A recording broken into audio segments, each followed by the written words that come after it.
Today, Sunday, the day before Monday, blessings, bills. Let me go and get y'all together first. Get y'all together. Don't take that around there, cause my bill, they steady calling my phone. Hey man, this is a house of God, man. I grew up in the church. You did? Well, come on up, man. What's up, All In Media Squad? It's your boy Cookie back at you with another one. First, I'd like you guys to please like, comment, share the video, and if you're new, please subscribe. But if you're a returning viewer and haven't subscribed, please subscribe. It's free. That's all you have to do. If you wish to donate to the channel, you can go to Cash App. The cash tag is $Cookie802VT. As always, AIM Squad, I can't do this without you, so just keep running them numbers up. It is much appreciated. But this one is going to be about how allegedly Bedo knows more about the MO3 situation than he leads on, and he revealed this in his latest interview he had with Dallas Global a little over a week ago. And until this point, since MO3's passing, he's been pretty tight-lipped about anything going on with the death of MO3 until, this interview he had with Dallas Global. But not too many people noticed what Bedo was saying. Only a few of them, including myself, read between the lines as to what Bedo was saying. Now, Bedo and MO3, they know each other very well because they used to be very close when this whole thing started. And that's usually how people get taken out in this game. It's usually the people that know you or knew you. Or either way, they're very close to you. It's hardly random when someone gets gunned down on a freeway, if you catch my drift. So we're going to take a listen to what Bedo had to say about the situation, and I'll get right back at you. And now, when you're listening to what Bedo is saying, read between the lines and listen to what he's really trying to say, and just read the emotion on this man's face. This is not just some enemy that wanted this man in the dirt, and wanted to go piss on his grave or something. He actually cared for MO3, I believe, and he was just in between a brick wall because A, he didn't want to be used by MO3 because he already knew what was going on between MO3 and number 7, and we'll get to that later on. But I really believe that he had love for MO3, and he still did up until the point MO3 left this planet, but he just couldn't let people know on the outside. And as though y'all was like so close, bro, do you wish like y'all could have mended that relationship on some real shit? I feel like if we would've, nothing would've happened to him. I feel like I could've talked this shit down and stopped all this shit. Yeah. Alright, so we just heard what Bedo had to say, and from what I took from that is that he wishes that he could go back and talk to these guys to basically make it so that MO3 would still be here today, possibly, so that they wouldn't have ran him down on the freeway and gunned him down in broad daylight. You can just tell by the look on Bedo's face and the way he's answering this man, he really knew what happened to MO3 was a fucked up thing to happen to somebody like that over something so simple, and I believe that it was just over go yayo. MO3 and him did not see eye to eye for whatever reason, and that could have easily been handled with a fade, or something. You don't always have to bring the guns into it. Unless there's already bloodshed, then of course you can't even stop that. It's in too deep. Because once this division took place between Go Yayo, MO3, trapboyfreddy, and yellabeezy, nowhere was safe for MO3 to be, or for anyone to be, because, the streets, it's not one person is more tough or gangster than this person. It's all who has the ups first, you know what I'm saying? But Bedo knew that it was fucked up that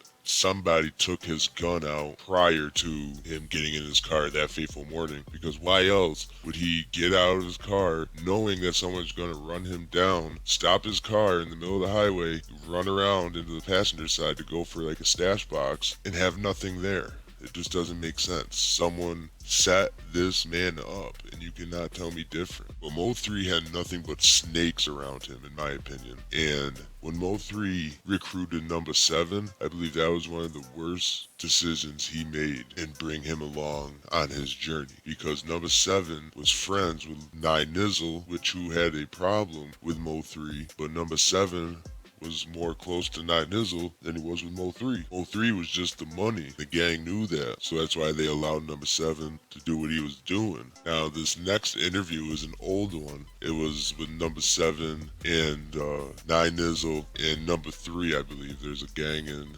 They're not going to say they're not a gang, they're a movement or something, but there's a gang in Dallas called the Number Gang, and that's basically what number 7 is involved in. He is number 7 of 12. I'm going to let that interview play where they ask number 7 whose side would he take if something was to go down, and we're going to hear exactly where his loyalty lies. He was not for Mo3, and he's not for Mo3 now. Nobody is, not even the snake-ass manager Rain.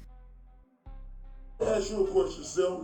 How you feel about it since you was cool with him, but Stretch Gang is your motherfucking team? Yeah. I'm right with the fellas all the way through. Both of them too. Yeah,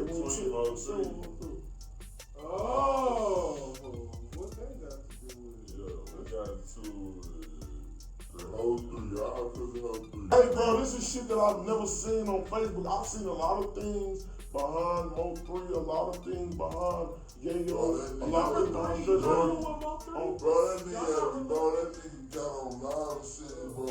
He said he never lived on